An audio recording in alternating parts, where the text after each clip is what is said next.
সোমবার ধূমকেতু ছবির ট্রেলার লঞ্চ অনুষ্ঠানে দীর্ঘ প্রায় 1 দশক পরে একসঙ্গে দেখা যায় দেব ও শুভশ্রীকে। এই পরিস্থিতিতেই রাজ চক্রবর্তীর প্রাক্তন স্ত্রী শতাব্দী মিত্র একটি ফেসবুক পোস্ট করেন, যা নিয়ে শুরু হয় বিতর্ক। দেব শুভশ্রীর পুনর্মিলনের পরই শতাব্দী সোশ্যাল মিডিয়ার পোস্টে লেখেন, আজ তুই যে জায়গায় দাঁড়িয়ে আমি অনেক আগেই হেঁটেছি সেই পথ ধরে। তোর এই বুকের বাঁদিকের চিনচিনে ব্যথা আমারও খুব চেনা, ঠিক একই পথ ধরে। 2006 সালে পরিচালক রাজ চক্রবর্তীর সঙ্গে বিবাহ বন্ধনে আবদ্ধ হয়েছিলেন শতাব্দী মিত্র।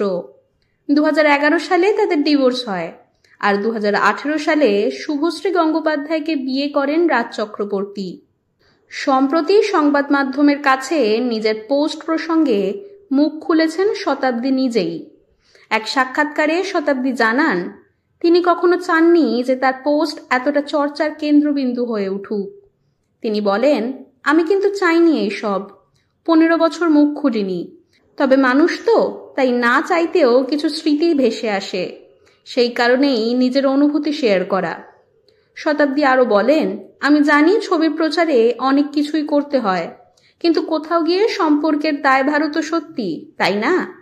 যে মানুষটাকে নিয়ে এই পোস্ট, তাকে তো বহু বছর চিনি, সে কি অনুভব করতে পারে তার মধ্যে কতটা জেলাসি, কতটা পজেসিভ, সেটা তো আমার কিছুটা হলেও চেনা।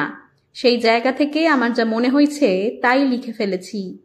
শতাব্দীর এই পোস্ট দেখে অনেকেই মনে করেছেন দেব শুভশ্রীর পুনর্মিলন দেখে হয়তো রাজ চক্রবর্তীর একটু হলেও মন খারাপ হয়েছে, যদিও রাজ প্রকাশ্যে এমন কিছু বলেননি। রাজ জানিয়েছিলেন তিনি নিজেও এই ঐতিহাসিক মুহূর্তের সাক্ষী হতে চেয়েছিলেন, কিন্তু কাজের ব্যস্ততার কারণে তা সম্ভব হয়নি।